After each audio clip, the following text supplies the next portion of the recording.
আমাদের বাংলাদেশে রমজান মাস আসলে বলে রমজান নিয়ে রমাজানের সিয়াম নিয়ে কিছু বিতর্ক, কিছু মতপার্থক্য, কিছু আলোচনা, কিছু সমালোচনা বেশ জোরে সোরে আমরা দেখতে পাই। যেমন এক নম্বর যেটা বর্তমান যুগের ফিতনা, সেটা হলো যে আমাদের মধ্যে কিছু আবেগী মানুষ আছে, যারা অতি আবেগের বশবর্তী হয়ে কোরআন হাদিসকে দূরে ঠেলে দিয়ে নিজেদের মধ্যে এক ধরনের একটা ভাব সৃষ্টি করে নিজেকে খুব ইমানদার মনে করে সৌদি আরবের সাথে ঈদ ও সিয়াম পালন করেন, এবং এটাকে প্রতিষ্ঠিত করতে গিয়ে তারা জোরে সোরে প্রচার প্রপাগান্ডা করতে থাকেন। এটা বাংলাদেশের মুসলমানদের জন্য একটা বড় ধরনের ফিতনা এবং বিপর্যয়। কেননা এটা কখনো ছিল না, হয় নাই, কিয়ামত পর্যন্ত হবে না। সৌদি আরবের সাথে ঈদ ও সিয়াম পালন করতে হবে বিশ্বনবী সাল্লাল্লাহু আলাইহি ওয়াসাল্লাম কখনো বলেননি, বরঞ্চ আল্লাহ রাসূল ইসলামের নির্দেশ হলো সুমু লিরুয়াতি ওয়াফতিরু লিরুয়াতি ফাইন গুম্মা আলাইকুম ফাকমিল ইদ্দাতা শাবান 30। বিশ্বনবী সাল্লাল্লাহু আলাইহি বলছেন, চাঁদ দেখে তোমরা সিয়াম শুরু করো, আবার চাঁদ দেখে তোমরা সিয়াম কি করো, ছেড়ে দাও। যদি তোমাদের ফাইন গুম্মা আলাইকুম, অর্থাৎ আল্লাহ রসুল বলছেন যে শাবান তো 29 হতে পারে, 30 হতে পারে, আরবি মাস 29 হতে পারে, 30 হতে পারে। আরবি মাস কত হতে পারে, একটু এদিকে আওয়াজ দেবেন। আরবি মাস 29 হতে পারে, 30 হতে পারে। 29 তারিখ শাবানে ওই যে সন্ধ্যার সময় পশ্চিম গগনে আপনি চাঁদ দেখার জন্য বের হলেন, সবাইকে নিয়ে চাঁদ দেখার জন্য বের হলেন, দেখলেন আকাশে আবরণ, মেঘযুক্ত, কোনোভাবেই চাঁদ দেখা যাচ্ছে না, স্যাটেলাইটও আপনাকে নির্দেশনা দিচ্ছে না, কোনো প্রযুক্তি ব্যবহার করেও সেখানে চাঁদের কোনো সন্ধান পাওয়া যাচ্ছে না। বিশ্বনবী সাল্লাল্লাহু আলাইহি ওয়াসাল্লাম বলছেন, আর টেনশন করো না, আর টেনশন করো না, তুমি শাবানকে পূর্ণ 30 ধরে সিয়াম পালন করো। সমাধান কি আজকে নতুন? আজ থেকে 1450 বছর আগে বিশ্বনবী সাল্লাল্লাহু আলাইহি ওয়াসাল্লাম এই মুসলিম উম্মার কল্যাণের জন্য, এই মুসলমানদের খায়রাতের জন্য, এই মুসলমানদের কল্যাণের জন্য, এই দিনের কল্যাণের জন্য, এই মুসলমানদের এই সমস্ত বিষয়গুলোকে নিরসন করে গেছেন বিশ্বনবী মুহাম্মদুর রাসূলুল্লাহ সাল্লাল্লাহু আলাইহি ওয়াসাল্লাম। তিনি বলেছেন যে দেখো, সুমুল লিরুয়াতি ওয়াফতিরুল লিরুয়াতি, চাঁদ দেখে সিয়াম পালন করো, চাঁদ দেখে তোমরা সিয়াম ছেড়ে দাও। ফাইন গুম্মা আলাইকুম, যদি তোমাদের উপরে এরপরে আকাশে তোমরা 29 তারিখ শাবান মাসের 29 তারিখ ওই যে তোমরা সন্ধ্যার পরে পশ্চিম গগনে যদি আকাশ দেখায় কি মেঘলার কারণে, এই সেই অন্ধকারের কারণে চাঁদ দেখা না যায়, তাহলে তোমরা শাবানকে পূর্ণ 30 ধরে সিয়াম পালন করো। অযথা ভালোবাসা রেখে মহব্বত করে যে আমার মনে হয় একটা সিয়াম আজকে নষ্ট হয়ে গেল, মনে হয় একটা রোজা আমার মনে হয় শেষ হয়ে যায়, ওই জন্য ওই সন্দেহ থেকে বাঁচার জন্য আপনি কি করলেন, চাঁদ না দেখেও আপনি সিয়াম পালন করা শুরু করে দিলেন। আপনার কি ওই সিয়ামটা হবে? হবে নাকি? কেন সিয়ামে তো রাখলেন, তা হলো না কেন? বিশ্বনবী সাল্লাল্লাহু আলাইহি ওয়াসাল্লাম কি বলেছেন, মান সামা ইয়াউমাল্লাযী ইয়াশাক্কা ফীহি ফাকাদ আসা আবুল কাসিম। বিশ্বনবী সাল্লাল্লাহু আলাইহি ওয়াসাল্লাম বলছেন, সন্দেহের দিনে, সন্দেহের দিবসে, সন্দেহের তারিখে 29 কিংবা 30 চাঁদ দেখা যায়নি, সিয়ামটা হবে কিনা এরকম কোনো সন্দেহ সবার দিবসে কোনো মানুষ যদি আবেগের বশবর্তী হয়ে সিয়াম রাখা শুরু করে দেন, রোজা রাখা শুরু করে দেন, মনে রাখবেন আপনি সরাসরি আপনার এটা সব তো হবেই না, আপনি বিরোধিতা করলেন বিশ্বনবী মুহাম্মদুর রাসূলুল্লাহ সাল্লাল্লাহু আলাইহি ওয়াসাল্লাম। কার বিরোধিতা করলেন? জোরে বলেন কার? মহব্বত, যার ভালোবাসা, যার রেজামন্দ, যার ভালোবাসা, যার শাফাআতের জন্য আপনি এত চেষ্টা করতেছেন, এত জাহাদা মুজাহাদা করতেছেন, অথচ সন্দেহের দিবসে সিয়াম পালন করতে গিয়ে আপনি কি করলেন, সরাসরি নবী ইসলামের বিরোধিতা আপনি করলেন, রাসূল ইসলামের হাদিসের বিরোধিতা আপনি করতেছেন।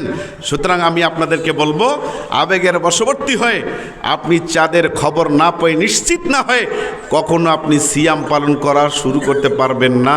এটা আল্লাহ রাসূল ইসলাম নিষেধ করেছেন। তাহলে আমাদের সুন্নাত কি? সুন্নাত হলো আমরা চাঁদ দেখে সিয়াম শুরু করব, চাঁদ দেখে আমরা ছেড়ে দেব। আকাশে মেঘলার কারণে, অন্ধকারের কারণে যদি আমরা 29 তারিখ শাবানে সিয়ামকে চাঁদ দেখা আমাদের সুযোগ না হয়, আমরা 30 তারিখ পূর্ণ গণনা করে আমরা যেন সিয়াম পালন করতে পারি। আল্লাহ আমাদেরকে তৌফিক দান করুন। মনে রাখবেন, চাঁদ দেখে আমাদের মাঝে বিশ্বনবী সাল্লাল্লাহু আলাইহি ওয়াসাল্লাম হযরত আবু হুরায়রা রাদিয়াল্লাহু তাআলা তিনি বলতেছেন যে আমাদের এখন বর্তমানে এই জামানায় আকাশে আমরা নতুন চাঁদ দেখি। আমাদের সিয়ামের মাসে এই শাবান শেষ হলে রমাজানের যে আমাদের চাঁদ উদিত হয়, এই চাঁদ দেখার মধ্যে আমাদের আর কোনো উৎসাহ নাই। চাঁদ দেখার মধ্যে আমাদের কোনো আর উৎসাহ আমরা দেখতে পাই না, আমাদের মধ্যে সেই অনুপ্রেরণা নাই। আমরা অতীতে দেখেছি যখন এই রমাজান চাঁদ উঠত, আমরা ছোট ছোট ছেলেরা অনেক সময় যুবকেরা চাঁদ দেখার জন্য মাগরিবের সালাতের পরে আকাশের দিকে আমরা তাকিয়ে থাকতাম, পশ্চিম গগনে আমরা তাকিয়ে থাকতাম, অপেক্ষা করতে থাকতাম চাঁদটা দেখা যায় কিনা। চাঁদ দেখে আমরা সিয়াম পালন করব, এর মধ্যে একটা আনন্দই রয়েছে, ঠিক কিনা বলেন তো? হযরত আবু হুরায়রা রাদিয়াল্লাহু তাআলা সুন্দর একটা হাদিস তিনি বলতেছেন, হযরত আবু হুরায়রা রাদিয়াল্লাহু তাআলা বলতেছেন যে আল্লাহ রাসূল সাল্লাল্লাহু আলাইহি ওয়াসাল্লাম ওই রমজানের ওই যে শাবানের শেষে রমজানের চাঁদ দেখিবার জন্য সাহাবায়ে কিরামরা দলে দলে আসতেন। পশ্চিম গগনে তারা লক্ষ্য রাখতেন, সবার মধ্যে এক ধরনের উৎসাহ কাজ করত। তারা লক্ষ্য করতেন যদি তারা চাঁদ দেখতে পেতেন তাহলে দোয়া করতেন। কি করতেন? চাঁদ দেখলে কি করবেন? আমাদের দেশে এখন হলো সম্পূর্ণ ব্যতিক্রম। আমরা আর দোয়া করি না, দোয়া করার ধারও ধারি না। আমাদের প্রজন্মদেরকে আমরা দোয়া করি না, আমরা দোয়া শিখাচ্ছি না। বিশ্বনবী ইসলাম নতুন চাঁদ উঠলে দোয়া করেছেন, আল্লাহুম্মা আহিল্লাহু আলাইনা বিল আমনি ওয়াল ঈমানি। যখনই আপনি পশ্চিম গগনে ওই যে রমাজানের ওই নতুন চাঁদটা দেখলেন, সাথে সাথে বিশ্বনবী ইসলামের একটা সুন্নত হলো চাঁদ দেখা যেভাবে সুন্নত, চাঁদ দেখা যেভাবে মুসলমানদের দায়িত্ব, চাঁদ দেখে যেভাবে সিয়াম পালন করতে বিশ্বনবী ইসলাম তাকাতে দিয়েছেন, তাগিদ দিয়েছেন, উৎসাহিত করেছেন। অনুরূপভাবে দোয়া করার ব্যাপারেও বিশ্বনবী ইসলাম আমাদেরকে আদেশ দিয়েছেন। কিন্তু হতভাগাই মুসলমান, আমরা দোয়া পালন করি না, আমরা এই কাজগুলো করি না। আমরা কি করি? ফটকা ফুটাই, আমরা কি করি? আতশবাজি করি, আমরা কি করি? ওই রমজানে আসলে পরে আমাদের যত মাল মেটেরিয়াল, এরপর রমজানের মাল সামানা আছে, রমজানকে কেন্দ্র করে এই সিয়ামের মাসে একজন সিয়াম পালন করি, খায় কি যে সমস্ত খাদ্য খেয়ে সিয়াম পালন করবেন সেইগুলোকে চড়া দামে মর্দিক মুনাফার আশায় আমরা দিয়ে দিলাম বেড়ে। হ্যাঁ, একেবারে 80 টাকার 100 টাকার খেজুর, নিম্নমানের যেটা খেজুর 200 টাকা থেকে 220 টাকা, 500 টাকার খেজুর 750 থেকে 800 টাকা, এভাবে চললো। আমরা 70 টাকার চিনি 140 টাকা। এরপরে যে ছোলা আমরা খাইলাম 60 টাকা, সেই ছোলা হলো 110 120 টাকা। এরপরে আপনি ওই নামি দামি ওই যে স্বপ্নতে যাবেন, সেখানে দেখলাম 160-65 টাকা। কেন? ওখানে একটা প্যাকেটজাত করা হয়েছে, একটু প্যাকেটে মোরগ দেওয়া, হ্যাঁ এটাকে আবরণ দেওয়া হয়েছে, এই জন্য ওটা দাম বেশি। দেখুন, অথচ এ রমাজান আসলে বিশ্বনবী সাল্লাল্লাহু আলাইহি সাল্লামের সুন্নত হলো, একজন মুসলিমের দায়িত্ব হলো আমরা যেন চাঁদ দেখার একটা উৎসাহ তৈরি হয়। পশ্চিম গগনে আমরা চাঁদ দেখব, এরপরে আমরা দোয়া করব, এরপরে হলো সিয়াম পালন করতে গিয়ে এই রমাজানে একজন সিয়াম পালনকারীর জন্য যে সমস্ত খাদ্য খাওয়া আমাদের খুব জরুরি, যেগুলো আমাদের খেয়ে সিয়াম পালন করতে হয়, সেই জিনিসগুলো আমাদের জন্য কোরআন শব্দের মধ্যে হয়ে যায়, এটাও একটা সুন্নত। এরপরে আর একটা ইবাদত কি? ইবাদত হলো কি? ইবাদতে নুসুকি, যে বিষয়টা আমি আপনাদেরকে একটু আগে বলতে চাইছিলাম। ইবাদতে নুসুকি 3 নম্বর কোন ইবাদত বলেন তো? ইবাদতে নুসুকি মানে ত্যাগের ইবাদত, উৎসর্গের ইবাদত, স্যাক্রিফাইসের ইবাদত। যে ইবাদতটা একজন মুসলিমের জীবনে অত্যন্ত গুরুত্বপূর্ণ। ত্যাগটা কিভাবে হতে পারে? শারীরিকভাবে ত্যাগ হতে পারে, মানসিকভাবে ত্যাগ স্বীকার করে ইবাদত করতে পারে, আর্থিকভাবে ত্যাগ স্বীকার করে ইবাদত হতে পারে। এরপরে হলো নিজের জীবনকে আল্লাহর রাহে, ইসলামের জন্য নিজের জীবনকে আল্লাহর রাহে উৎসর্গ করার মধ্যেও ত্যাগ স্বীকার মধ্যেও ইবাদত হতে পারে। মনে রাখবেন, এই যে আমরা আমাদের মূল্যবান সময় নষ্ট করে, আমাদের গুরুত্বপূর্ণ সময় নষ্ট করে আমাদের সংসারের জন্য যে এখন আমরা ব্যস্ত থাকতাম, মাঠে ময়দানে ধান লাগানো, আলু তোলা আমরা ব্যস্ত থাকতাম, এরপরে হাটে বাজারে গিয়ে আমরা একটু চা পান করতাম, এই যে আমাদের কত ব্যস্ততা ছিল, সেই সময়গুলোকে আমরা উজাড় করে দিয়ে আজকে দিনের জন্য, ইসলামের জন্য, কোরআনের জন্য আমরা কিছু সময় এখানে অক্ষ করতে, আমরা আল্লাহর জন্য কিছু সময় ত্যাগ স্বীকার করতেছি, এটাও হচ্ছে ইবাদতের মধ্যে গণ্য। বলুন সুবহানাল্লাহ। তাহলে আপনারা এখন কিসে আছেন বলেন তো? ইবাদতে আছেন না নাই? জোরে বলেন, ইবাদতে কি আছেন? না না, আমরা ইবাদত বলতে এতটুকুই বুঝি, মসজিদে এসে 5 ওয়াক্ত সালাত আদায় করা, এটাই মনে করি ইবাদত। একজন মুসলিম সে যদি সওয়াবের নিয়তে যত কল্যাণকর কাজ করে প্রত্যেকটি হলো তার জন্য ইবাদতের মধ্যে গণ্য হবে, ইবাদতের মধ্যেই শামিল হয়ে যাবে। সুতরাং আমি আপনাদেরকে বলতে চাচ্ছি, আমি খুব একটা বেশি সময় নেব না আপনাদের জ্ঞাতার্থে। আমি বলতে চাচ্ছি বিনয়ের সাথে, আজকে এই সিয়ামের মাস যেহেতু শুরু হবে ইনশাল্লাহ, আজকে পহেলা তারাবি, আমরা যেন এই রমজান মাসে গুরুত্ব দিয়ে ছোট বড় আমরা যারা আছি সবাই যেন সিয়াম পালন করতে পারি। আল্লাহ আমাদেরকে তৌফিক দান করুন, আল্লাহুম্মা আমিন। আমি আপনাদের গাথার্থে কোরআন কারীমের একটি অতি গুরুত্বপূর্ণ আয়াত পড়েছি। আল্লাহ রাব্বুল আলামিন বলেন, ইয়া আইয়ুহাল্লাযীনা আমানু কু আনফুসাকুম ওয়া আহলিকুম নারা। হে বিশ্বাসী সমাজ, তোমরা সবাই নিজেকে বাঁচাও জাহান্নামের আগুন থেকে, তোমাদের পরিবার পরিজনদেরকেও জাহান্নামের আগুন থেকে বাঁচাও। এখন আমরা আগুন থেকে নিজেকে বাঁচাবো কিভাবে? আমাদের পরিবার পরিজন, আমাদের ছেলে সন্তান, আমাদের এই ছোট ছোট বাচ্চাগুলোকে, আমার ওই যে সেই উঠতি বয়সের আমার ওই ছেলে ওই মেয়েকে, এরপরে আমার যুবক যুবতীকে, আমার ঘরে আমার একটা যুবতী মেয়ে আছে, একটা ছেলে আছে, স্কুলে পড়ে, কলেজে পড়ে, ইউনিভার্সিটিতে পড়ে, আমি এই ছেলে মেয়েকে কীভাবে জাহান্নামের আগুন থেকে বাঁচাবো? আমি বাবা হয়ে, আমি অভিভাবক হয়ে কিভাবে আমি এই সন্তানগুলোকে জাহান্নামের আগুন থেকে বাঁচাবো? ওদের জন্য কি রশিদ ব্যবস্থা করব? ওদের জন্য কি দোতার ব্যবস্থা করব? তো কিভাবে বাঁচাবো? শোনেন, মনে রাখবেন, একজন ইমানদার আমলের মাধ্যমে আল্লাহর রেজামন্দি হাসিল করে জাহান্নামের আগুন থেকে নিজেকে বাঁচাবে। অনুরূপভাবে আমাদের সন্তানগুলোকে ইবাদতের মধ্যে ব্যস্ত রেখে ওদেরকে জাহান্নামের আগুন থেকে বাঁচানোর চেষ্টা করতে হবে। বলুন সুবহানাল্লাহ। তাহলে বোঝা গেল বাচ্চাদেরকে কিভাবে জাহান্নামের আগুন থেকে বাঁচাবেন? যে ওদেরকে ইবাদতের প্রশিক্ষণ দিতে হবে, ওদেরকে সলাতের প্রশিক্ষণ দিতে হবে, ওদেরকে সিয়ামের প্রশিক্ষণ দিতে হবে, ওদের মাঝে তাওহীদের শিক্ষা দিতে হবে, ওদের মাঝে আকীদার শিক্ষা দিতে হবে, ওদেরকে ফরজ ইবাদতের প্রশিক্ষণ দিতে হবে, নফল ইবাদতের প্রশিক্ষণ দিতে হবে। এই যে একটা শাবান মাস চলে গেল, এই শাবান মাসে বিশ্ব নবী ইসলাম কতগুলো সিয়াম পালন করেছেন আমরা আমাদের সম্মানিত খতিব মহোদয়ের কাছ থেকে আমরা শুনেছি। আমরা অনেকেই হাদিসগুলো জানি। এই শাবান মাসে করণীয় বর্জনীয় সম্পর্কে আমরা জানি। আমাদের বাংলাদেশে এক শ্রেণীর মানুষ আসে শুধুমাত্র শাবানের একটি রাত, ওই শবে বরাতকে কেন্দ্র করে যত এবাদাত আছে ওই রাত্রিতে, দিনের বেলা সিয়াম, রাত্রিবেলা এবাদাত করেন, এরপরে মিষ্টি মুখ আমরা করে থাকি। মনে রাখবেন, এই শাবানে বিশ্ব নবী ইসলামের এই যে শাবান একটি মাস ছিল, এই রমাজানের পূর্বে এই শাবান মাসটা কত গুরুত্বপূর্ণ। বিশ্বনবী ইসলাম হযরত আয়েশা রাদিয়াল্লাহু তাআলা তিনি বলতেছেন, বিশ্বনবী সাল্লাল্লাহু আলাইহি ওয়াসাল্লাম এই শাবান মাস, পূর্ণ শাবান মাস তিনি সিয়াম পালন করেছেন। সুবহানাল্লাহ। কয়টা? পূর্ণ সিয়াম, মানে এত বেশি সিয়াম পালন করেছেন, সাহাবায়ে কেরামদের ধারণা যে তিনি পূর্ণ শাবানেই সিয়াম পালন করেছেন।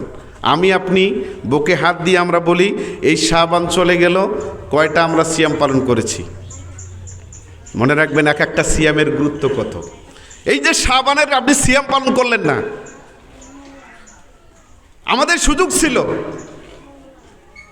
আল্লাহ আমাদের কত ফুরসাত করে দিয়েছেন, এরপর আমরা শাবানের সিয়াম পালন করিনি। বিশ্ব ইসলাম বলছেন, আপনি আল্লাহর রাস্তায় আল্লাহর রেজামন্দে হাসিলের উদ্দেশ্যে একটি নফল সিয়াম পালন করবেন, আল্লাহ আপনার মাঝে জাহান্নামের মাঝে 70 বৎসর রাস্তার ব্যবধান তৈরি করবেন।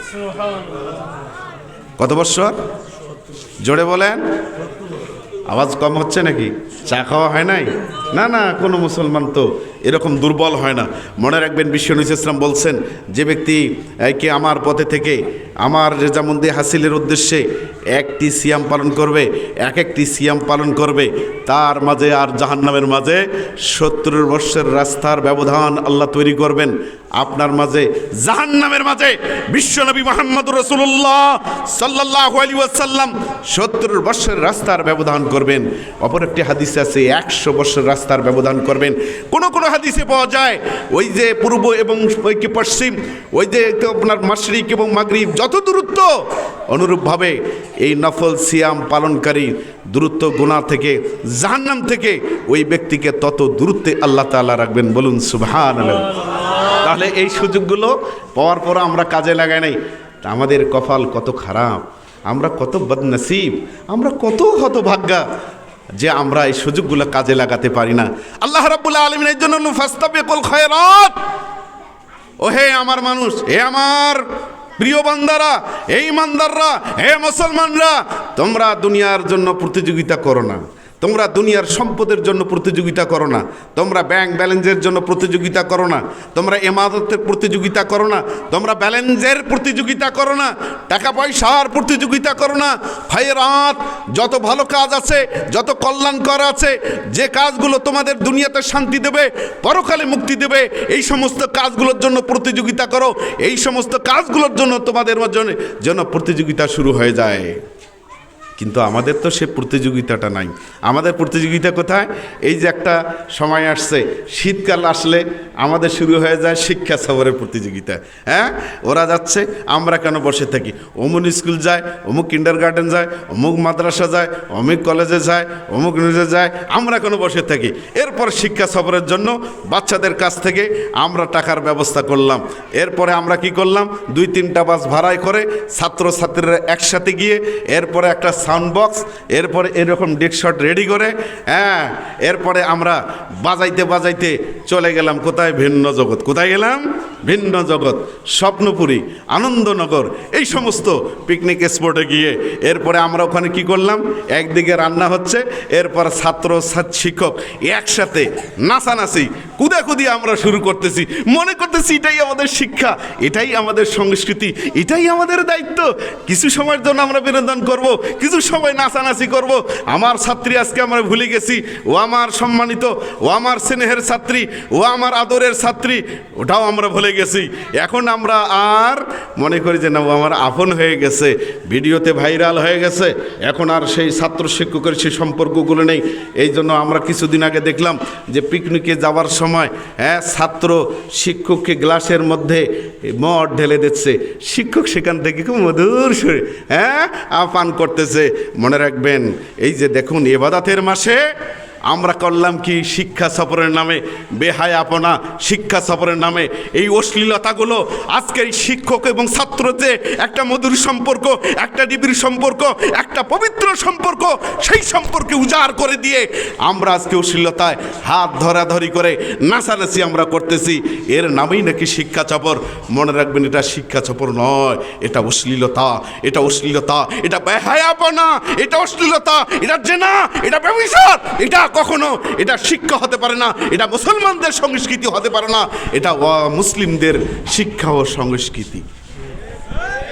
এইগুলোই আমাদের দেশে এখন, এইগুলোই সমাজ, এটাই নাকি নিয়ম, এটাই নাকি আমাদের শিক্ষা, এটাই নাকি আমাদের আদর্শ। মনে রাখবেন, আপনি মুসলিম হয়ে এই অশ্লীলতার সাথে জড়িত হয়ে এরপরে আপনি ইবাদত করবেন, আপনার ইবাদত কানা করিও আল্লাহ তাআলা কবুল করবেন না, যত বড় মুসল্লি হন না কেন।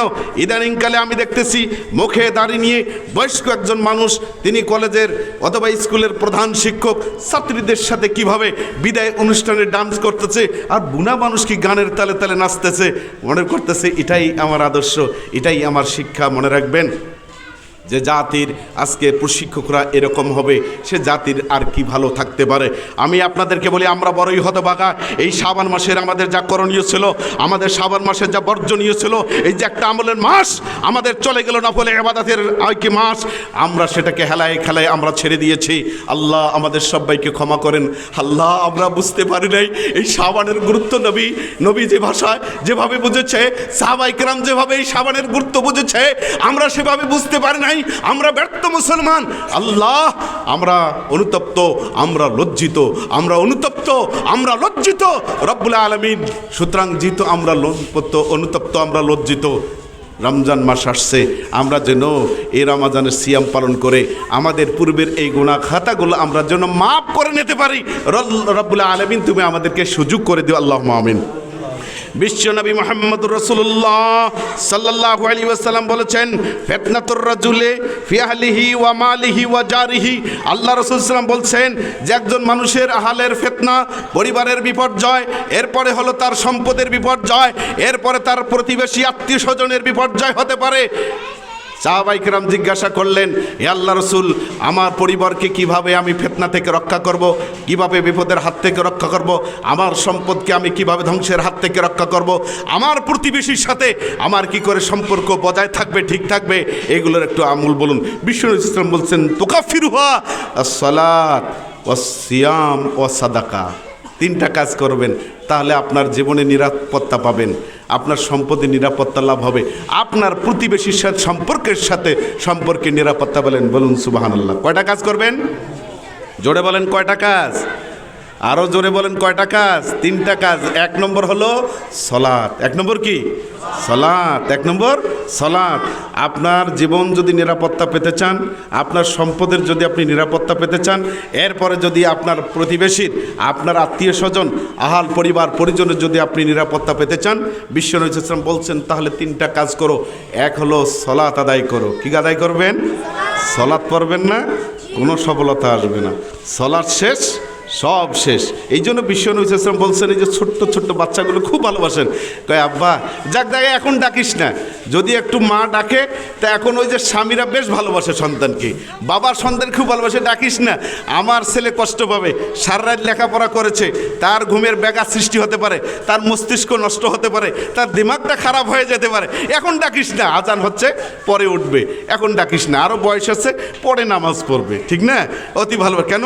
সামনে পরীক্ষা, A+ পেতে হবে, গোল্ডেন পেতে হবে, ছেলেকে ডাক্তার বানাবো, ছেলেকে ইঞ্জিনিয়ার বানাবো, প্রফেসর বানাবো, মন্ত্রী বানাবো, MP বানাবো, আমার ছেলে নাম ফুটাবে, ছেলের কারণে আমার নাম বড়। মনে রাখবেন, ওই ছেলে দুনিয়াতে আপনার নাম যতই ফুটাক না কেন, তাকে দিয়ে যতই আপনি বাহাদুরি করেন না কেন, মনে রাখবেন ওই সন্তান আপনার মৃত্যুর পরে ওই সন্তান আপনার জন্য জাহান্নামের কারণ হয়ে যাবে। নাউজুবিল্লাহ বলবেন না? বলবেন কিভাবে? ওই সন্তান বলবে রব্বুল আলামিন, আমার অভি যখন আল্লাহ বলবেন, কি ব্যাপার, তুমি কেন জাহান্নামে চলে আসছো? তোমার বাবা কি তোমাকে ভালো কথা বলে নাই, তোমাকে আদর্শের কথা বলে নাই, তোমার কি ইবাদতের কথা বলে নাই? কেননা বিশ্বনবী সাল্লাল্লাহু আলাইহি ওয়াসাল্লাম কি বললেন? মুরু আওলাদাকুম বিসসালাতি ওয়া হুম আবনাউ লিসাবঈ সিনিন। বিশ্বনবী সাল্লাল্লাহু আলাইহি ওয়াসাল্লাম বলছেন, তোমার জন্য, এই জন্য যারা পিতামাতা আছেন, যারা অভিভাবক আছেন, তাদের আল্লাহর পক্ষ থেকে, নবী সাল্লাল্লাহু আলাইহি ওয়াসাল্লামের পক্ষ থেকে একটা নির্দেশনা হলো এই, তোমার সন্তানের যখন বয়স হয় 7, তখন সালাতের ট্রেনিং দাও। কত বছর বয়সে? জোরে বলেন, কত বছর বয়সে? 7 বছর বয়সে নামাজের ট্রেনিং দিতে পারেন? না না না, ভালোবাসা, উঠিস না বাবা, উঠিস না, থাক, শরীর স্বাস্থ্য নষ্ট হয়ে যাবে, মস্তিষ্ক নষ্ট হয়ে যাবে, দিমাগ খারাপ হয়ে যাবে, এত ভোরে তুমি উঠবা। এই যে ভালোবাসা করে, মহব্বত করে, আর সন্তানকে মসজিদে আসি না, নিয়ে আমরা আসি না, এরপরে আমরা আমাদের সন্তানদেরকে নামাজের প্রশিক্ষণ দেই না। বিশ্বনবী সাল্লাল্লাহু আলাইহি ওয়াসাল্লাম বলছেন, তোমার বয়স, সন্তানের বয়স যখন 7 বছর হলো, ওই ছেলে আর মেয়ে, এবার তোমার দায়িত্ব হলো সালাতের প্রশিক্ষণ দাও, সালাতের ট্রেনিং দাও। কিভাবে আপনি ট্রেনিং দেবেন? বাড়িতে সুযোগ পেলে দেবেন, অথবা সাথে করে নিয়ে 5 ওয়াক্ত সালাতে মসজিদ আছে, মসজিদে আপনি যাবেন। দেখেন অনেক সময় আমরা দেখি বাবা মার শিক্ষার আদর্শ সন্তানের উপর প্রভাব বিস্তার করে, তার চরিত্রে, তার চলায়, তার ফেরায়, তার কথাবার্তায় আমরা দেখি পিতামাতা তার পুরোপুরি আদর্শ সন্তানের উপর পড়ে যায়। বাবা যদি সিগারেট পান করে, অনেক সময় বাবার দেখা দেখি সন্তানও সিগারেট ধরাধরি শুরু করে দেয়। কিভাবে? ওই যে বলছিলেন যে আব্বা আগে তো নেশার ব্যবস্থা ছিল, এখন তো আর নেশা নাই, এখন দামি দামি সিগারেট আসছে। তো ওই সিগারেটের আমরা এক সময় দেখেছি, ওই যে বাবা ছেলেকে বলেছিল, আব্বা তুমি বিড়িটা ধরে নিয়ে আয়, বিড়িটা খাবো। ছেলে আগুন ধরাতে গিয়ে চুলাতে, ওই সিগারেটটা ধরাতে গিয়ে দেখে সহজে আগুন ধরতেছে না, আস্তে করে একটা হালকা টান দিয়েছে, দেখলো বেশ মজা, বাবাকে দিয়েছে, বাবা তো আর টের পায়নি। এরপরে পরের দিন দিচ্ছে, এরপরে আস্তে আস্তে করে, এরপরে 3 দিন 4 দিন 1 সপ্তাহ পরে বাবার সাথে ছেলেরও অভ্যাস তৈরি হয়ে গেল। তাহলে দেখেন অভ্যাসটা কীভাবে হয়? একটা সিগারেট খাওয়া শিখাইলেন, গাঁজা খাওয়া শিখাইলেন, মদ খাওয়া শিখাইলেন, হারাম খাওয়া শিখাইলেন, এরপরে আপনি নেশা করা শিখাইলেন, আপনি সলাৎ শিখাইতে পারলেন না। এই জায়গায় এসে কয় বয়স আছে, হ্যাঁ হবে। মনে রাখবেন বিশ্বনবী ইসলামের গুরুত্বপূর্ণ একটা হাদিস, তোমার সন্তানের বয়স যখন 7 বছর হয় আর বসে থেকো না, ওই তোমার দায়িত্ব হলো সন্তানকে 5 ওয়াক্ত সলাতের ট্রেনিং দাও। তুমি মসজিদে আসবা বাবা, তোমার সাথে যেন সেই নামাজে সেই সলাতের কাতারগুলো ওই বাচ্চাটার জন্য প্রশিক্ষণ নিতে পারে। এরপরে তুমি যখন দাঁড়াবে, এরপরে তোমার প্রশিক্ষণ নেবে, দাঁড়ানোর প্রশিক্ষণ নেবে, কাতারের দৌড় প্রশিক্ষণগুলো নেবে। এরপরে তুমি যখন রফুল ইয়াদাইন করবা, 2 হাত উত্তোলন করে আল্লাহু আকবার বলে, এরপরে যখন যখন তুমি কি ছানায় কি হাত বাঁধবা সেটা প্রশিক্ষণ নেবে। এরপরে কিভাবে আপনি হাত উত্তোলন করতেছেন, কিভাবে রুকু করতেছেন, কিভাবে সাজদা করতেছেন, রুকুর মধ্যে কোন দোয়াগুলো পড়তেছেন, সাজদার মধ্যে কোন দোয়াগুলো পড়তেছেন, আপনার সলাতের সৌন্দর্যটা দেখে, এই পদ্ধতি দেখে আপনার সন্তান আপনার সাথে সলাতের প্রশিক্ষণ নেবে, নামাজের প্রশিক্ষণ নেবে। এভাবেই তো এক সময় সে সলাত আদায়কারী হয়ে যাবে। কিন্তু আমরা দুনিয়ার সব জায়গায় ফতোয়া, মসজিদে আসার ফতোয়াটা আমাদের বেশি। একটা বাচ্চা দুষ্টুমি করছে, মুরবে তোর বাচ্চা কেন মসজিদে আসে, এই ছোট বাচ্চা নিয়ে কেন মসজিদে আসলো, ফতোয়া শুরু হয়ে গেল। ধমক দিয়ে তারা মসজিদ দিকে তাড়িয়ে দেয়। মনে রাখবেন, এটা হলো সুন্নাহ বিরোধী। এটা কোন বিরোধী? সুন্নাহ বিরোধী। আল্লাহ রাসূল সাল্লাল্লাহু আলাইহি ওয়াসাল্লাম যখন সালাত আদায় করতেন, দাঁড়াতেন, দুই নাতি হাসান এবং হুসাইন দুইজনকে কাঁধে নিয়ে তিনি সালাত আদায় করেছেন। সাজদায় গিয়েছেন, দুই ভাইকে নেমে দিয়েছেন, এভাবে নামিয়ে দিয়েছেন। তিনি সুন্দর কেন, যে যাতে করে বাচ্চারা বড়দের সাথে এরকম ইবাদতে অংশগ্রহণ করে, এভাবে ইবাদতের প্রশিক্ষণগুলো তারা মুবাশশারাতান সরাসরি তারা শিক্ষা গ্রহণ করতে পারে।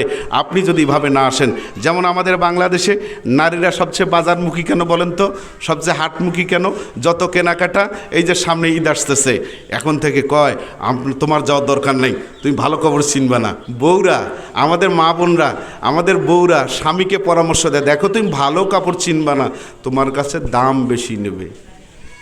এটা বলে না? এই জন্য হাট আর বাজারগুলো দখল করলো আমার মা বোনেরা আর পুরুষরা। আমরা দেখি, শুনেন আমাদের অবস্থাটা কি, ওই যে বেদের দল আছে না, বেদে বাঁধিয়া কই না, বেদের দল যেগুলো বিভিন্ন পাড়ায় পাড়ায় দেশে দেশে গিয়ে জীবন জীবিকা নির্বাহ করে, ওই বাদিয়ার দলের মতো আমরা হয়ে গেছি।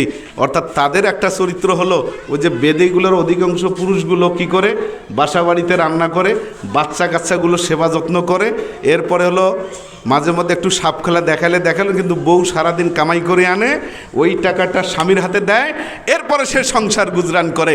এই পদ্ধতি আমাদের সমাজ ব্যবস্থা এরকম হয়ে যাচ্ছে। মনে রাখবেন, আপনি বাবা হয়ে আপনার উপর দায়িত্ব হলো সন্তানকে সলাতের প্রশিক্ষণ দেবেন, ইবাদতের প্রশিক্ষণ দেবেন, ভালো কথাগুলো শিক্ষা দেবেন, মুরব্বির সাথে কেমন কি কথা বলতে হবে, ভদ্রতা তাকে শিক্ষা দেবেন। আল্লাহ রাব্বুল আলামিন আমাদের এই ছোট কমলবতী বাচ্চাগুলোকে এই দ্বীনি তালিম দেওয়ার মতো তৌফিক দান করুন, আল্লাহুম্মা আমিন। এগুলো শেখার দরকার আছে কি না? জোরে বলেন, এগুলো দরকার আছে না? আলেম ওলামারা এই কথাগুলো বলে, ভাল লাগে না, কয় মৌলবীর ঘরে এত কথা বলে। কিন্তু যারা এই ধরনের মন্তব্য করলো, যাদের কাছে এই কথাগুলো ভালো লাগে না, ওই সন্তানরা যখন ইয়াবার সাথে জড়িত হয়ে যায়, তার সন্তান ইয়াবার সাথে জড়িত হয়ে যায়, এরপরে কলেজ ইউনিভার্সিটিতে পড়তে গিয়ে, আধিপত্য বিস্তার করতে গিয়ে, প্রতিপক্ষের আঘাতে যখন ওয়াখালে মৃত্যুবরণ করে, তখন মনে করে হুজুর যা কইছিল ভালোই কইছিল রে, আমি বুঝি নাই। এরপরে ওই ছেলেটা যখন বিশ্ববিদ্যালয়ে পড়তে গিয়ে মদ আর গাঁজার সাথে জড়িত হয়ে যায়, তখন বাপ আফসোস করে, আহা হুজুরদের কথা তো কেন আমি শুনলাম না। ওই ছেলেটা যখন বিশ্ববিদ্যালয়ে পড়তে গিয়ে সেঞ্চুরি করে, ধর্ষণের, কিসের ধর্ষণ, ধর্ষণের সেঞ্চুরি করে, এরপরে একটা মেয়ে বেড়াতে গেছে, স্বামীকে আটকে রেখে যখন গণধর্ষণের শিকার হয়ে যায় ছাত্রের কাছে, বাবা যখন শুনতে পারে, তখন বলে ওই আলেমের কথাগুলো আমাদের শোনা উচিত ছিল, আমাদের আলেমদের কথা শোনা উচিত ছিল। এটা দুনিয়াতেই আফসোস, পরকালে তাহলে কি অবস্থা হবে? যে সন্তানকে পড়াশোনা করলেন, যার পেছনে এত মেধা, এত অর্থ, এত শ্রম দিলেন, সেই সন্তান কুসন্তান হয়ে আপনার বাবার, আপনার সম্মান তো দূরের কথা, মাটির সাথে আপনার ইজ্জত মিশিয়ে দিল, ওই সন্তান দিয়ে কী হবে? এই পৃথিবীতে যেভাবে আপনি বেজ্জতি হচ্ছেন, ওই সমস্ত কল্যাণকার সন্তান যারা কলেজ ইউনিভার্সিটিতে সুযোগ পেলে এই সমস্ত অপকর্ম করে, তাদের বাবারা কখনো সমাজে মুখ দেখাতে পারে না, তারা কখনো তাদের ভাই বেরাদার আত্মীয় স্বজনরা সমাজে দুই চারটা কথা বলতে পারে না। আল্লাহ দুনিয়া তাদেরকে যেভাবে বেজ্জতি করতেছেন, এই সন্তানগুলো মরে যাওয়ার পরে এদের জন্য পিতামাতার খেয়ে হাসরের ময়দানে কি অবস্থা হবে? এটা ছোটোখাটো বিষয় নয়। আজকের এই কথাগুলো আমাদের কাছে গুরুত্বহীন হলেও মনে রাখবেন, কিয়ামতের ময়দানে এই কথাগুলো আমাদের জন্য অনেক দামি হবে ও মূল্যবান হবে। তখন আপনি আফসোস করেন, রব্বুল আলামিন, যদি আমি শুনতাম, যদি আমি মানতাম, যদি আমি শুনতাম, যদি আমি মানতাম, তাহলে আজকে আমার এই অবস্থা হতো না, আমার এই সন্তান আমার সামনে জাহান্নামে যেত না, সন্তানের কারণে আমি আজকে জাহান্নামে যেতাম না।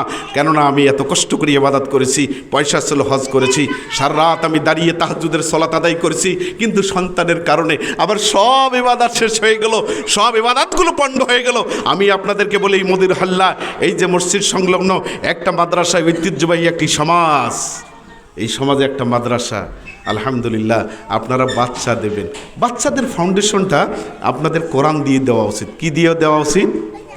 সৌদি আরবের সহ আরব দেশগুলোতে প্রাইমারি শিক্ষাটা, ওই প্রাথমিক শিক্ষাটা কোরআন দিয়ে দেয়। এই জন্য দেখবেন বাবাও হাফেজ, মাও হাফেজ, বেটি হাফেজ, বউ হাফেজ, বাচ্চাও হাফেজ। হাফেজ ছাড়া তারা, একজন হাফেজ তারা ইঞ্জিনিয়ার হলেও হাফেজ, এরপর হলো একজন দেশের প্রধানমন্ত্রী হলো সে হাফেজ। এই জন্য দেখবেন ও দেশের মন্ত্রীগুলো তারা জুমার সালাত আদায় করে। কি করে? ইমামতি করে। কি করে? জোরে বলেন, কে করে? ইমামতি করে। কিন্তু আমাদের ইমামতি করলে নেতা হওয়া যাবে না, মসজিদ পর্যন্ত হুজুর, বাইরে আসা যাবে না, ওই মসজিদ পর্যন্ত। অথচ দেখেন আরবের কান্ট্রিগুলো যে সমস্ত রাজারা আছে, কোরআনের হাফেজ সুযোগ পেলে কোনো মসজিদে গিয়ে তারা রমজানে গেল, সেখানে গিয়ে একদিনের জন্য তারা লোকদের নিয়ে জামাত আদায় করতেছে। ওই যে হযরত ওমর রাদিয়াল্লাহু তাআলা নেতা হয়েছেন, জনগণের সালাত আদায় করেন, ইমামতি করেন। এরপরে হলো হযরত আবু বকর সিদ্দিক রাদিয়াল্লাহু তাআলা আনহু, তারা নেতা ছিলেন, তারা মসজিদের ইমামতিও করেছিলেন। কিন্তু আমরা মসজিদকে আলাদা করে দিয়েছি। সুতরাং আমি আপনাদেরকে বলতে চাই, আমাদের প্রত্যেকটা প্রজন্মকে এই সমস্ত দিনই প্রতিষ্ঠানে পাঠিয়ে আমাদের অন্তত দায়িত্বটা যেন আমরা হালকা করে নিতে পারি। আল্লাহ আমাদেরকে কবুল করুক, আল্লাহুম্মা আমিন। এরপরে আপনার ছেলেকে আপনি ডাক্তার বানান, ইঞ্জিনিয়ার বানান, আপনি আইনজীবী বানান, আপনি যাই বানান না করে ইসলাম আপনাকে নিষিদ্ধ করে নাই, বরং ইসলাম আপনাকে উৎসাহিত করেছে যে জাগতিক এই এলাকায় কি ওহির শিক্ষার পাশাপাশি জাগতিক শিক্ষাগুলো দিয়ে এই ইসলামটাকে আরও সমৃদ্ধ করবেন। আপনার বাচ্চার জীবন যেন সে সর্বসেক্টরে, সর্ব জায়গায় যেন সে ইসলামটাকে কায়েম করতে পারে, প্রচার করতে পারে, সেই যোগ্যতা সে অর্জন করতে পারে। আল্লাহুম্মা আমিন। আমরা অতীতে দেখেছি মাদ্রাসা নিয়ে অনেক কথাবার্তা হতো। আমরা বলি মৌলবীরা কী করবে? দেখুন সেই মাদ্রাসা আল্লাহর ফজলে করমছে ঢাকা ইউনিভার্সিটির কয়েকটা ইউনিটে, কয়েকটা বিভাগে 1 থেকে 10 পর্যন্ত আমরা সেখানে মাদ্রাসা ছাত্র আমরা দেখতে পাই। এই জন্য কিছু কিছু নাস্তিক তাদের মাথা ব্যথার কারণ হয়ে গেল, এত আইন, এত কড়াকড়ি, এত শাসন, এত কিছু করার পরেও মাদ্রাসা ছাত্রকে এই সমস্ত ঢাকা ইউনিভার্সিটি সহ বাংলাদেশের সেরা প্রতিষ্ঠানগুলোতে এদের তো আর রোধ করা যাচ্ছে না। এত আইন করা হয়, 100 মার্ক ছিল, না মাদ্রাসায় তো 200 মার্ক নাই, আবার 200 মার্ক চালু হয়ে গেল। আরবির পাশাপাশি এবার ছেলেরা লেখাপড়া করে ঢাকা ইউনিভার্সিটি চান্স পাচ্ছে, জগন্নাথ ইউনিভার্সিটিতে চান্স পায়। হ্যাঁ, এত কিছু হচ্ছে, মাশাআল্লাহ। এইরকম দেখে এরপরে মেডিকেলের চান্স পেল। এবার দেখেন ওই যে ঢাব সাতগাড়ার 3 জন ছেলে, একটা ছেলে একটা মেয়ে, 2টা ছেলে মেডিকেলের চান্স পেয়েছে। সুবহানাল্লাহ বলবেন না? তাহলে মাদ্রাসার ছেলেরা পিছনে আছে না সামনে বাড়াইলো? তাহলে ওরা মাদ্রাসায় পড়ে ডাক্তারিতে চান্স পেয়েছে। যে পড়াশোনাটা করে আপনার ছেলেকে আপনি কোটি টাকা খরচ করে ওই যে ইউনিভার্সিটিতে পড়ছেন, মাদ্রাসা পড়াইলে সমস্যা কোথায়? এখানে তো সমস্ত সিলেবাস আছে, এখানে পড়াশোনা করলে 2টা পাবেন, দিন এবং দুনিয়া। কি পাবেন? আল্লাহ রাব্বুল আলামিন আমাদের সবাইকে, আমাদের বাচ্চাদেরকে এরকম পরিবেশে পাঠানোর মতো তৌফিক দান করুন, আল্লাহুম্মা আমিন। এরপরে সামনে আজকে ইনশাআল্লাহ আমরা তারাবির সালাত আদায় করব। আল্লাহ রাব্বুল আলামিন আমাদেরকে তারাবির সালাতের মধ্য দিয়ে আমরা যেন আমাদের সিয়ামের যাত্রা শুরু করতে পারি। আল্লাহ আমাদেরকে তৌফিক দান করুন। কেননা বিশ্বনবী সাল্লাল্লাহু আলাইহি ওয়াসাল্লাম বলছেন, মান কামা ঈমানান ওয়া ইহতিসাবান গুফিরা লাহু মা তাকাদ্দামা মিন যামবিহি। মনে রাখবেন, এই মধুর হাল্লার সমস্ত মানুষকে আমি ঘোষণা দিয়ে যাচ্ছি, যদিও তারাবির সালাত জামাতের সাথে আদায় করা ফরজ নয়, ওয়াজিব নয়, এটা একটা গুরুত্বপূর্ণ সুন্নত। বিশ্বনবী ইসলাম নবী ইসলাম কানায়ু রাগিব, আল্লাহ রাসূল ইসলাম তিনি জামাতের সাথে এই তারাবির সালাত আদায় করে নাই ঠিকই, কিন্তু কাউকে নিরুৎসাহিত করে নাই, তিনি উৎসাহিত করেছেন। সুবহানাল্লাহ। হযরত আয়েশা রাদিয়াল্লাহু তাআলা তিনি বলতেছেন, একদিন বিশ্বনবী ইসলাম মদিনার মসজিদে উপস্থিত হলেন। কিছু রমজান মাসে আল্লাহ রাসূল ইসলাম উপস্থিত হয়ে কিছু লোককে সাথে করে নিয়ে তিনি তারাবির সালাত আদায় করলেন। সেদিন পরের দিন আবার শোনাশুনি হলো, জানাজানি হলো, লোকদের মধ্যে আলোচনা হলো যে আল্লাহ রসুল কিছু সাহাবিকে নিয়ে তারাবির সালাত আদায় করেছে। এটা তো একটা সুন্দর পদ্ধতি, কেননা তখন জামাতবদ্ধভাবে, আজকে আমরা যেভাবে জামাতবদ্ধ হয়ে ইমামের নেতৃত্বে একেবারে বড় সড়ো করে আমরা যে এই যে তারাবির সালাত আদায় করি, ইসলামের প্রথম যুগে বিশ্বনবী ইসলাম এমনটি করেন নাই। কিছু কিছু মানুষ 10 জন, 15 জন, 20 জন এভাবে খণ্ড খণ্ড করে তারাবির সালাত জামাতকে আদায় হতো। বিশ্বনবী ইসলাম এরপর পরের দিন আরও উপস্থিতির সংখ্যা বেশি হলো, এর পরের দিন যা ছিল তার চেয়ে আরও বেশি হলো। এভাবে বিশ্বনবী ইসলাম 4র্থ দিন আর বের হন। এই মুয়াত্তা মালিকি হাদিসটা আপনারা দেখবেন, সেখানে পাবেন চতুর্থ দিন বের হয়নি কেন? আল্লাহ রাসূল ইসলাম বের হলেন ফজরের সলাতে, এরপরে ঘোষণা দিলেন যে দেখো লাকাদ খাশিতু আন তুফরাজা আলাইকুম, যেভাবে লোকজনের এত উপস্থিতি দেখা যাচ্ছে, এত উৎসাহ দেখা যাচ্ছে, এত লোকজনের আনাগোনা মসজিদ পরিপূর্ণ হয়ে যাচ্ছে, আমার আশঙ্কা হয়, আমার ভয় হয় এটা তোমাদের উপরে ফরজ করে দেওয়া হবে। তবে এটাকে আল্লাহ রাসূল নিরুৎসাহিত করেনি, এটা ফরজ হওয়ার আশঙ্কা থেকে বিশ্বনবী ইসলাম জামাতের সাথে আদায় করে নাই, তাই বলে তিনি এটাকে নিরুৎসাহিত করে নাই।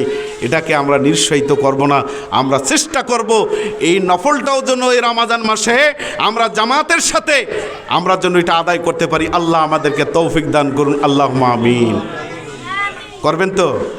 তবে আমাদের বাংলাদেশে আর একটা সমস্যা হলো, প্রথম 10 দিন দেখবেন খুব, প্রথম 3 দিন খুব হুরাজুরা শুরু হয়ে যায়, হ্যাঁ, ভেতরে জায়গায় পাওয়া যায় না, কমা শুরু হয়ে যায় 10 থেকে, এরপরে 20-এর পরে, এরপরে 27-এর পরে দেখবেন খালি ইমাম মুসল্লি 3-4 জন লোক বিদায় দিয়ে দেয়। মার্কেট যত বেশি সওয়াব সেই সময় আমাদের কেনাকাটা আমাদের বেড়ে যায়। আমি আপনাদেরকে বলবো আপনারা এই রমজান মাসকে কাজে লাগাবেন, আমরা যেন কিয়ামুল লাইল সুন্দরভাবে আদায় করতে পারি। এখন আপনারা তারাবির সালাত পড়বেন কিভাবে?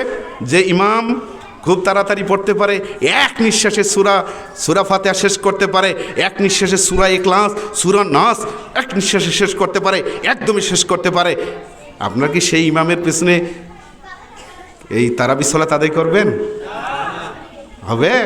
এক নিঃশ্বাসে সূরা ফাতিহা পড়ে যে ইমাম তারাবির সালাত আদায় করে তার সালাত হয় না, তার নামাজ হবে না, সে হলো নামাজ চোর। বিশ্বনবী সাল্লাল্লাহু আলাইহি ওয়াসাল্লাম একদা একদিন সাহাবায়ে কেরামদের সামনে বলেন, আমার সময় সাহাবীরা, দুনিয়াতে বড় চোর কে? সাহাবায়ে কেরাম একজন একটা মন্তব্য করলো, মাল সামানা চুরি করলে বড় চোর হয়, মুখটা চুরি করলে বড় চোর হয়। আল্লাহ রাসূল বলছেন না না না, আমি তোমাদেরকে একটা বড় চোরের খবর দিচ্ছি, একটা বড় চোরের তোমাদেরকে সন্ধান দিচ্ছি। বড় চোরটাকে? নামাজ চোর, সালাত চোর। কীভাবে সালাত চুরি করে? ইন্নাহু লা ইউতিম্মু রুকুআহু ওয়া সুজুদাহু, যে ব্যক্তি সালাতের মধ্যে রুকু এবং সাজদা পুরোপুরিভাবে আদায় করে না, খালি কোনো মতো করে, খালি কোনো মতো করে, একে কি বলা হয়েছে হাদিসের দৃষ্টিতে? বিশ্বনবী ইসলামের ভাষায় একে সালাত চোর বলা হয়েছে, একে নামাজ চোর বলা হয়েছে। এ হলো পৃথিবীতে যত চোর আছে, এই টাকা পয়সা থেকে শুরু করে নিয়ে আরও মাল সামানা চোর, কি চোর থাকতে পারে, এরপর বড় বড় দুর্নীতিবাজ থাকতে পারে, হ্যাঁ, হাজার হাজার কোটি টাকা লোপাট করেও আরাম আইসি জীবনযাপন করতে পারে, ওরাও যেমন বড় চোর। সবচেয়ে বড় চোর হলো যে সালাতের মধ্যে রুকু সেজদা পুরোপুরিভাবে আদায় করে না, সেই হলো বড় চোর। এখন রমজান মাসে আমাদের মধ্যে কিছু মুসল্লি আছে দেখবেন, তারা যে মসজিদে দীর্ঘ করে একটু কিরাত করা হয়, দীর্ঘ করে পড়া হয়, দীর্ঘ করে রুকু করা হয়, সাজদা করা হয়, দেখবেন ওই মসজিদে একদম লোকজন কম হয়ে যায়।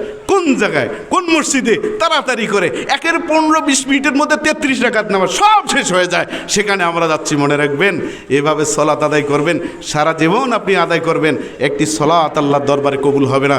বিশ্বনবী ইসলাম যেভাবে সালাত আদায় করেছেন, হযরত আয়েশা বলতেছেন, আল্লাহ রাসূল ইসলামকে যখন তার সালাত সম্পর্কে, রমজান মাসের সালাত সম্পর্কে, কিয়ামুল লাইল সম্পর্কে যখন জিজ্ঞাসা করা হলো, তারাবি সম্পর্কে যখন জিজ্ঞাসা করা হলো, হযরত আয়েশা রাদিয়াল্লাহু তাআলা তিনি বলছেন, রমজান কিংবা রমজানের বাইরে 11 রাকাতের ঊর্ধ্বে তিনি কখনো রাত্রিবেলা সালাত আদায় করেন নাই, নফল সালাত আদায় করে নাই।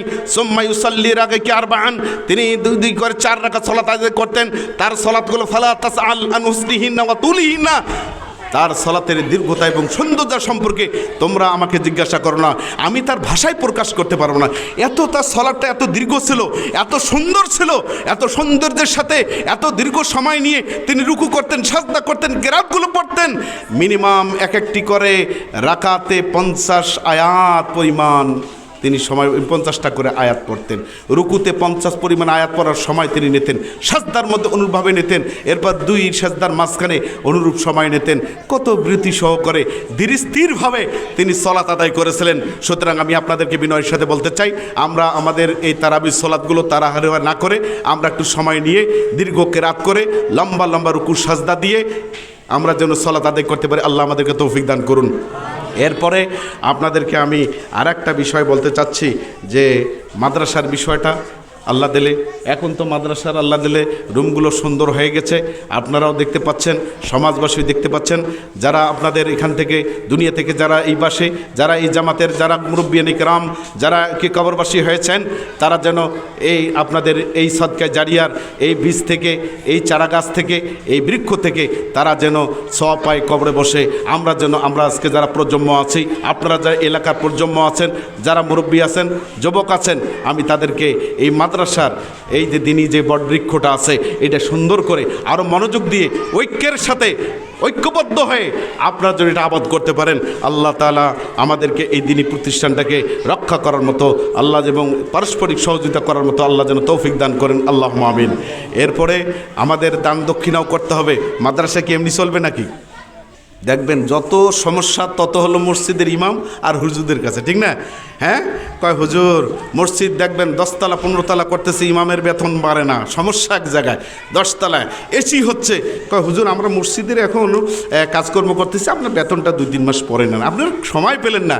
সবচেয়ে সমস্যা হলো এখানে যত টাকা কম মসজিদের ইমামের বেলায় সব হচ্ছে। মনে রাখবেন, ইমাম যদি শক্তিশালী না হয়, সালাত আদায় করতে গিয়ে ইমামের মনে যদি অর্থনীতি কোনো দুশ্চিন্তা থাকে, পরিবার নিয়ে টাকা পয়সার অভাবে সে যদি দুশ্চিন্তার মধ্যে থাকে, আপনি সমাজের সমাজপতি হিসাবে আপনি সমাজের মানুষ হয়ে আল্লাহর কাছে দায়বদ্ধতা রয়েছে, মাসুলিয়ত রয়েছে।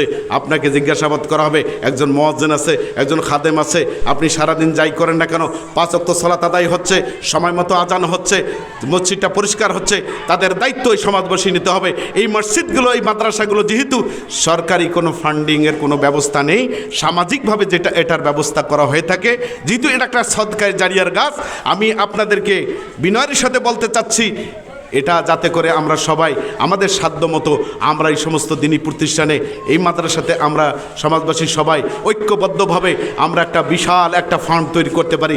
আল্লাহ আমাদেরকে সে আমাদেরকে সুযোগ করুন, আল্লাহুম্মা আমিন।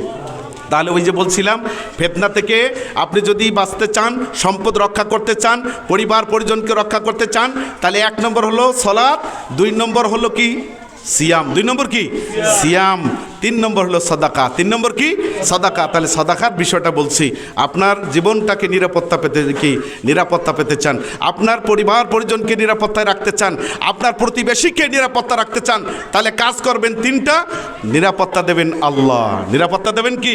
তাহলে 3 নম্বরটা কি সাদাকা, 3 নম্বরটা কি সাদাকা, দান দক্ষিণা করবেন। সামনে রমজান মাস আসছে, আল্লাহ আপনাকে এই দান করার মতো তৌফিক দান করে, আল্লাহুম্মা আমিন। এরপরে সমাজটার ঐক্যটা ঠিক রাখতে হবে। আপনাদের পূর্বপুরুষ বাংলাদেশ জামিয়াতে আহলে হাদিসের প্রয়াত সভাপতি আল্লামা মগফুর আবদুল্লাহিল কাফি ওয়াল কোরাইশ সাহেব, এরপরে তার যোগ্য উত্তরসূরি তার ভাতিজা আর ডক্টর আল্লামা আব্দুল বারী, আপনাদের এই মধুর হাইল্লার নাম আমাদের জমিয়তের কেন্দ্রীয় অফিসে আপনাদের নামটা স্বর্ণাক্ষরে লিপিবদ্ধ আছে। তাদের পদচারণা, আপনাদের মুরব্বীদের সাথে সাথে সম্পর্ক, তাদের এই যে মহব্বত, এই মহব্বতটা কি দুনিয়ার মহব্বত না দিনের মহব্বত ছিল বলেন তো? দিনের মহব্বত। আবদুল্লাহিল কাফিল করেছেন জীবনীটা পরে দেখেন, তিনি করছেন ঢাকার বুকে। আমি যখন আমার শ্বশুর বাড়ি হলো সিরাজগঞ্জ, ওই কামারখন্দ থানা, যেখানে একটা ফাজিল মাদ্রাসা তার হাত দিয়েই হয়েছে। এরপরে সেখানে গ্রাম এরকম সহিহ হাদিস এবং আহলুল হাদিসের মসজিদ তৈরি হয়ে গেছে। সেখানে মাযহাবীদের মসজিদের সংখ্যা খুবই কম। এই যে আবদুল্লাহিল কাফিল কোরাইশ সাহেব, আমি আমার শ্বশুরের কাছে ইতিহাস শুনেছি যে এলাকাতে মসজিদগুলো হয়েছে সেই এলাকার মানুষগুলো ভালো ছিল না, বিভিন্ন ধরনের তারা অপকর্মের সাথে জড়িত। তাদেরকে দিনের দাওয়াত দিয়ে আস্তে আস্তে করে সেই দস্যু তারা সেই কাজগুলো বাদ দিয়ে, অন্যায়গুলো বাদ দিয়ে তার হাতে বায়াত গ্রহণ করে, তার হাতে একই ভুল স্বীকার করে এরপরে তারা দিনের পথে আসছেন। তাদের প্রজন্মরা আজকে তাদের দ্বারা মসজিদ হচ্ছে, মাদ্রাসা হচ্ছে। এভাবে আপনি নারায়ণগঞ্জে যাবেন, এরপরে বাংলাদেশে বিভিন্ন এলাকায় যাবেন, সেখানে গিয়ে যে তারা যে দিনের কাজ করছে, এই যে তারা যে সহি আকীদারটা কাজ করলেন, বিশুদ্ধ কোরআন ও সহি হাদিসের খেদমতটা করলেন, রব্বুল আলামিন আমাদের সবাইকে এই যে ঐক্যটা আমাদের ছিল, এই ঐক্যটা যেন আমরা কিয়ামত পর্যন্ত আমরা যেন ধরে রাখতে পারি। আল্লাহ আমাদেরকে তৌফিক দান করুন, আল্লাহুম্মা আমিন। মনে রাখবেন, বরকত হলো 3টা জিনিসের মধ্যে আছে। কয়টা জিনিসের মধ্যে বরকত আছে? কয়টা জিনিসের মধ্যে বরকত আছে? হ্যাঁ, আল বারাকা ফিস সালাসা, আল্লাহ রাসূল সাল্লাল্লাহু আলাইহি ওয়াসাল্লাম বলছেন বরকত হলো তিনটা জিনিসের মধ্যে, তিনটা বিষয়ের মধ্যে বরকত আছে। এক নম্বর হলো জামাআ, ঐক্যবদ্ধ জীবনযাপন করবেন, বরকত আছে। দেখবেন যে পরিবারে বাপের সাথে বেটার মিল আছে, বউয়ের মিল আছে, ওই পরিবারের শান্তি। সবাই বলে দেখো রে ওই পরিবারটা কত শান্তি, হ্যাঁ বাপের সাথে বেটার কত সুন্দর সম্পর্ক। এরপরে এলো বউকে বউর সাথে সম্পর্ক, হ্যাঁ কি তাদের সম্পর্ক, এরপরে দেখবেন সেখানে বরকত আসে। বিশ্বনবী ইসলামের এই জন্য হাদিসটা আমরা মেনে চলবো যে ঐক্যের মধ্যেই শান্তি, ঐক্যের মধ্যেই বারাকা, ঐক্যের মধ্যেই প্রাচুর্য। সুতরাং আল্লাহ রাব্বুল আলামিন আমাদের সবাইকে, আমাদের এই জামাতগুলো ছোট বড়, শিক্ষিত অশিক্ষিত, ওই গরিব ধনী আমরা ভুলে গিয়ে ঐক্যবদ্ধভাবে এই মসজিদ এবং মাদ্রাসাকে আমরা যেন ধরে রাখতে পারি। আল্লাহ আমাদের তৌফিক দান করুন, আল্লাহুম্মা আমিন। ইফতেরাক করে কোনো লাভ নাই। লাভ আছে? ধর্মীয় বিষয়ে সমস্যা দেখা দিয়েছে, মাসলাগত সমস্যা দেখা দিয়েছে, এটা নিয়ে কেন আমরা তর্কে লড়াবো, আমরা তর্কে জড়াবো? আল্লাহ তো বলেছেন ফাইন তানাজাতুম ফি শাইইন ফারুদ্দুহু ইলাল্লাহি ওয়ার রাসূল। যদি কোনো বিষয়ে তোমাদের মতো পার্থক্য, মতদ্বন্দ্ব দেখা দেয়, আর কোনো ব্যক্তি, কোনো নেতা, কোনো ইমাম, কোনো মাযহাবের দিকে আর যাওয়ার দরকার নেই। সরাসরি দলিল গ্রহণ করতে হবে কোরআন থেকে, এরপরে রাসূল ইসলামের হাদিস থেকে। এই দুটাই হলো আমাদের মানহাজ, এই দুটাই হলো আমাদের মূলনীতি। রব্বুল আলামিন আমাদের সবাইকে এই কোরআন এবং সহিহ হাদিসের এই মূলনীতিকে আমলের সকল সর্বক্ষেত্রে আমাদেরকে গ্রহণ করার মতো তৌফিক দান করুন, আল্লাহুম্মা আমিন। এরপরে আমাদের রমজান মাস আসছে, আমরা যেন সবাই রমজান মাসের পবিত্রতা লক্ষ্য রেখে আমরা সবাই যেন সিয়াম পালন করতে পারি। আল্লাহ আমাদেরকে তৌফিক দান করুন। দেখেন আরবের বুকে আরবের নারীরা ছোট ছোট সেই আল্লাহ রাসূল ইসলাম সময়, তার পরবর্তী সাহাবায়ে কিরামদের সময় ছোট ছোট বাচ্চাদেরকে কে রমজানের সিয়ামের পূর্বে যখন আশুরের সিয়াম ফরজ ছিল, ওই সময় কী করতো তারা? ওই ছোট ছোট বাচ্চাদেরকে ওই আশুরা সিয়াম রাখার জন্য বিভিন্ন ধরনের ছোট ছোট বাচ্চাগুলোকে সিয়াম রাখার জন্য, রোজা রাখার জন্য তারা কৌশল অবলম্বন করতেন। কেন? তাদেরকে খেলাধুলায় ব্যস্ত রাখতেন, তাদেরকে খেলা দিতেন। তারা যখন ক্ষুধা অনুভব করতো, যারা কোন তৃষ্ণা অনুভব করতো, সাথে সাথে তাদেরকে ভুলিয়ে দেওয়ার জন্য ক্ষুধার কষ্ট, তৃষ্ণার কষ্ট, খাবারের কষ্ট, ক্ষুধার কষ্ট ভুলিয়ে দেওয়ার জন্য তাদেরকে খেলাধুলায় ব্যস্ত রাখতো সন্ধ্যা পর্যন্ত, আজান হওয়া পর্যন্ত। তা আমরা একটু কৌশল অবলম্বন করে আমার বাচ্চাকে, আপনার বাচ্চাকে আমরা একটা সিয়ামের মাসে তাদেরকে প্রশিক্ষণ দিয়ে একটু কৌশল অবলম্বন করে ওই ছোট ছোট কমলমতি বাচ্চাদেরকে সিয়াম রাখার ব্যাপারে আমরা উৎসাহ দান করবো, আল্লাহুম্মা আমিন। জোরে বলেন, কি এটা দরকার আছে না নাই? আছে। বাচ্চাকে ভালোবাসবেন, ভালো কথা, তবে সিয়ামের প্রশিক্ষণ দেন, সালাতের প্রশিক্ষণ দেন, ভালো ব্যবহারের প্রশিক্ষণ দেন। রব্বুল আলামিন আমাদের সবাইকে এই ছোট ছোট কমলমতি বাচ্চাগুলোকে আল্লাহ দিনী পরিবেশে এদেরকে বড় করো, আল্লাহুম্মা আমিন। এই বাচ্চারা যদি দিনের পরিবেশে বড় হয়, ইউনিভার্সিটিতে গেলে অন্যরা খারাপ হবে, আপনার বাচ্চা খারাপ হবে না। আপনাকে বলবে আব্বা আমি ভালো আছি, আমি সালাত আদায় করতেছি, পড়াশোনা করতেছি। ওই ছেলে যদি ইঞ্জিনিয়ার হয়, সে কখনো দুর্নীতি করবে না। ওই ছেলে যদি ডাক্তার হয়, তাহলে মুসলমানি করাইতে গিয়ে কোনো বাচ্চাকে হত্যা করবে না, ঠিক না? ওই যে কিভাবে, ওই যে পড়াশোনা করে নাই, এত বেধা নিয়ে ডাক্তারি পড়তে গিয়ে ডাক্তারি বাদ দিয়ে এখন তারা রাজনীতির সাথে জড়িত। ডাক্তাররাও রাজনীতি করে, হ্যাঁ সেখানেই তার রাজনীতি করে।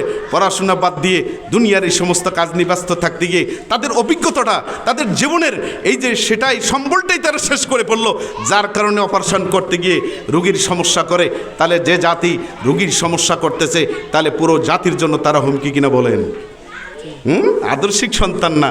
এই জন্য সন্তান কোরআন না থাকার কারণে, দিনী শিক্ষা না থাকার কারণে ও আদর্শ ডাক্তার হতে পারে নাই, আদর্শ ইঞ্জিনিয়ার হতে পারে নাই, আদর্শ মন্ত্রী এমপি হতে পারে নাই, আদর্শ নেতা হতে পারে নাই। কারণ তার মাঝে দিন শিক্ষা নাই, তার মধ্যে কোরআন এবং হাদিসের শিক্ষা নেই। যে শিক্ষার মাধ্যমে একজন মনুষ্যত্ব তার জাগ্রত হবে, তার বিবেক কাজে লাগাতে পারে, সেই শিক্ষা থেকে সে বঞ্চিত, সে দিন শিক্ষা থেকে বঞ্চিত।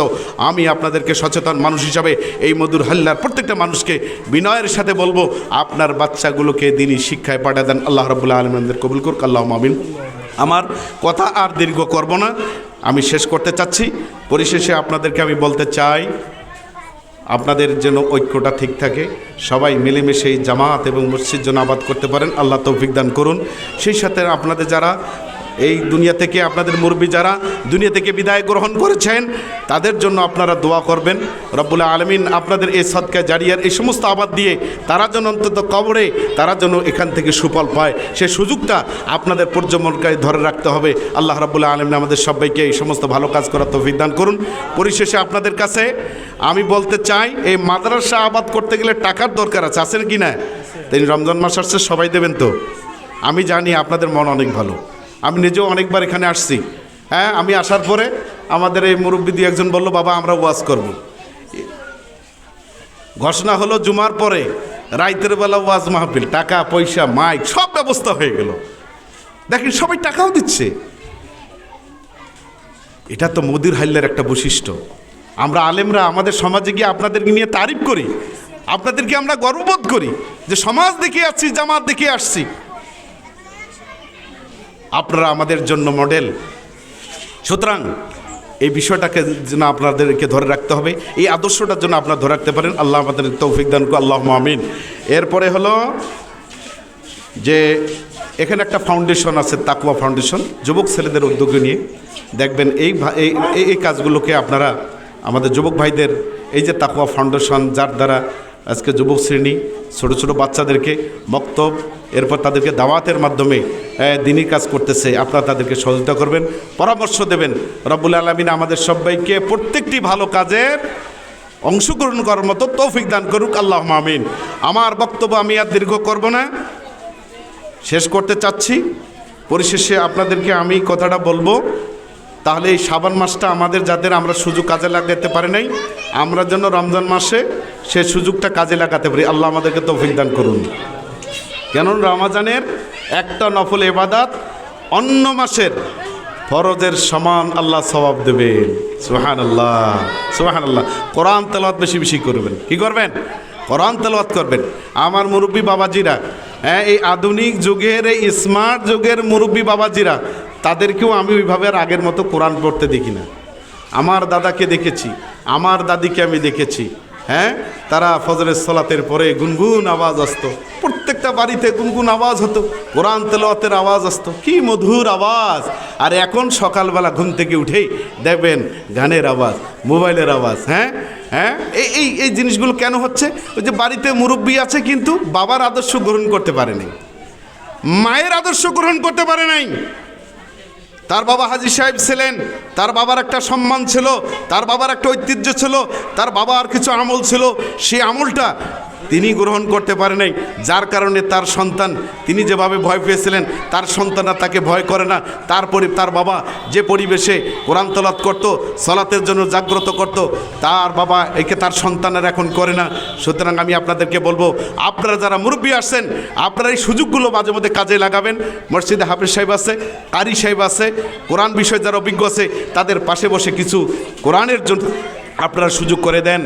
হযরতে বিশ্বনবী ইসলামের একটি হাদিস, রমজান মাস আসলে পরে হযরত জিবরিলের সাথে যত জিবরিল আলাইহিস সালাতু ওয়াস সালাম বিশ্বনবী ইসলামকে বেশি বিকর্ষে করে কোরআন তেলাওয়াত হতো, কোরআন তেলাওয়াতের আদান প্রদান হতো, কোরআন তেলাওয়াতের আদান প্রদান হতো। যত বেশি আসতেন বিশ্বনবী ইসলাম তত বেশি কোরআন তেলাওয়াত করতেন। আমরা রমজান মাসে এই কোরআন একটি গুরুত্বপূর্ণ আমাদের ইবাদত তেলাওয়াত, এই তেলাওয়াত আমাদেরকে করার তৌফিক দান করুন, আল্লাহুম্মা আমিন।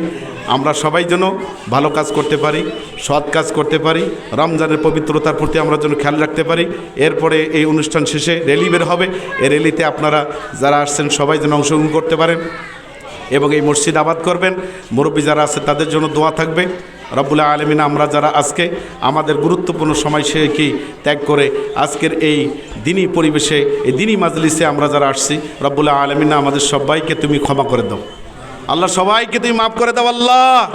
আমরা গুনাহগার, গুনার সাগরে হাবুডুবু খাচ্ছি।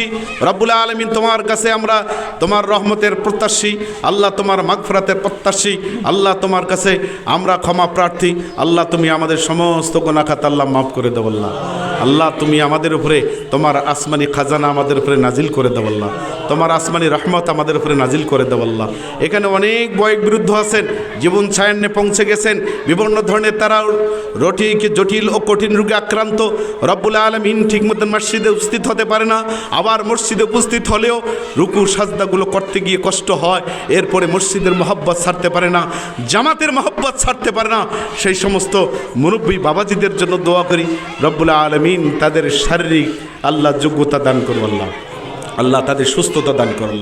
আল্লাহ যৌবন বয়সে যারা ইবাদত পালন করতে গিয়ে নানান ধরনের বাধার সম্মুখীন হচ্ছে, ওই যুবক ভাইরা মুখে সুন্নাহ, আল্লাহ দাঁড়িয়ে একটা গুরুত্বপূর্ণ সুন্নাহ, সেই সুন্নাহ পালন করতে গিয়ে বিভিন্ন ধরনের অপবাদের শিকার হচ্ছে, কেউ তাদেরকে জঙ্গি বলে, কেউ বা তাদেরকে উগ্রবাদী বলে।